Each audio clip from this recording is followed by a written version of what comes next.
बिस्मिल्लाहिर्रहमानिर्रहीम। अस्सलाम वालेकुम साथियों, मां आहियां अब्दुल हकीम चांडियो एडवोकेट।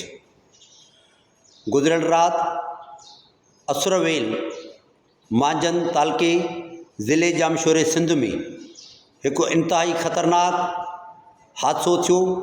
हिकु ट्राले ऐं मुसाफ़िर कोच जे दरमियान। एसपी जामशोरे जी रिपोर्ट मुताबिक़ उन में 6 माण्हू फोत, 28 खां 35 माण्हू शदीद ज़ख़्मी थी पिया आहिनि ऐं उन्हनि जी ॻणती वारी सूरत हाल आहे। हीउ ज़िलो जामशोरो जेको मलिक असद सिकंदर दावा कंदो आहे त मां हिन ज़िले जो किंग आहियां, किंग ऑफ कोहिस्तान आहियां। हींअर पाण क़ौमी असेंबली जो मेंबर चूंडिजी चुको आहे। पंहिंजे पुट खे बेसूबाई असेंबली थाणे बुलाखान तां MPA करायो अथई। कोटड़ी तां doctor Sikandar Ali sorrow MPA थी चुको आहे। हिना दस्तगीर साहिबा हितां जी MPA थी चुकी आहे। मुराद अली शाह MPA सां गॾोगॾु पाण सिंध जो वॾो वज़ीर पिणु आहे ऐं टियों भेरो सिंध जो वॾो वज़ीर मुराद अली शाह थियो आहे। ऐं उन सां गॾोगॾु मुराद अली शाह साहिबु तव्हांजो वाल साहिबु बि सिंध जो वॾो वज़ीर रहियो हुयो ऐं सिंध जो तारीख़ साल वॾे वज़ीर जी अयामकारी हुन जी जेका गुज़री हुई उन में इहो तव्हां असांखे ॿुधाइण जे लाइ क़तन तयारु कोन आहियो त हीउ इंडस हाईवे एॾो निधणको छो आहे। इंडस हाईवे जो प्रोजेक्ट मुकमिल छो नथो थिए? इंडस हाईवे जा पैसा काॾे था हलिया वञनि? इंडस हाईवे ते जेको प्रोजेक्ट आहे उन में गबन छो थो थिए? ऐं हीअ माण्हू डेली जेके हिते मरनि था, इन मौतनि जी FIR मुराद अली शाह तुंहिंजे मथां कटराइजे या वज़ीर दाख़िला ज़ियाउल हसन लंजार जे मथां दाख़िल कराइजे या हितां जे MNA मलक असद सिकंदर जे मथां दाख़िल कराइजे या हितां जे MNA खीरदास कोहिस्तानी जे मथां दाख़िल कराइजे या हितां जे MPA मलक सिकंदर जूनियर जे मथां दाख़िल कराइजे या हितां जे डॉक्टर सिकंदर शोरे जे मथां दाख़िल कराइजे या हितां जे हिना दस्तगीर साहिबा जे मथां दाख़िल कराइजे।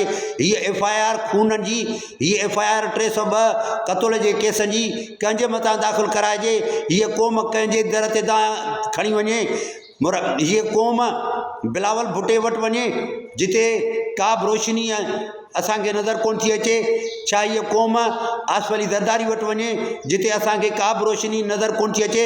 हीअ क़ौम फरियाल टालपुर वटि वञे जिते का बि असांखे रोशनी नज़र कोन थी अचे?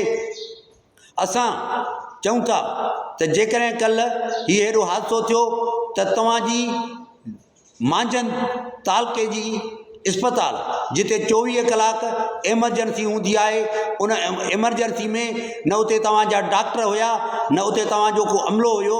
अमलो ग़ाइबु, डॉक्टर ग़ाइबु, इंसानियत ग़ाइबु, अख़लाक़ियात ग़ाइबु, अख़लाक़ी क़द्र ग़ाइबु, मज़हबी क़द्र ग़ाइबु, इंसानियत जा जेकी वैल्यूज़ आहिनि उहे सबोताज पई थिया ऐं उते इंसान ईअं तड़पनि पिया, ईअं फ़र्श ते तड़पी हुननि साह ॾिनो, उन्हनि जे मथां केर बि पुरसानी हाल कोन हुयो।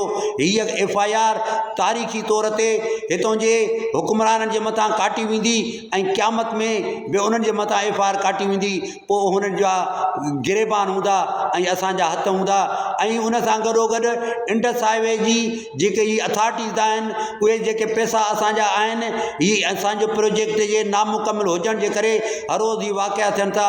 उन्हनि जी बि तफ़्तीश थियणु घुरिजे ऐं असांजे माण्हुनि खे फैसिलिटेट कयो वञे ऐं वधीक जेके सहूलियतूं असांजे रोड जूं जेके पैसा आहिनि उहे असांखे जे रोडनि ते ख़र्चु थियणु घुरिजनि।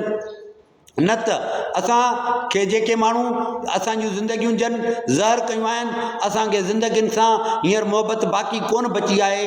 जेके माण्हू असांखे इंसान सम्झण लाइ तयारु कोन्हनि, हाणे जेके माण्हू असांखे इंसान नथा सम्झनि, असां बि इहो सोचे छॾियो आहे त असां बि उन्हनि खे इंसान न पर हाणे जानवर सम्झंदासीं। महिरबानी साथियो।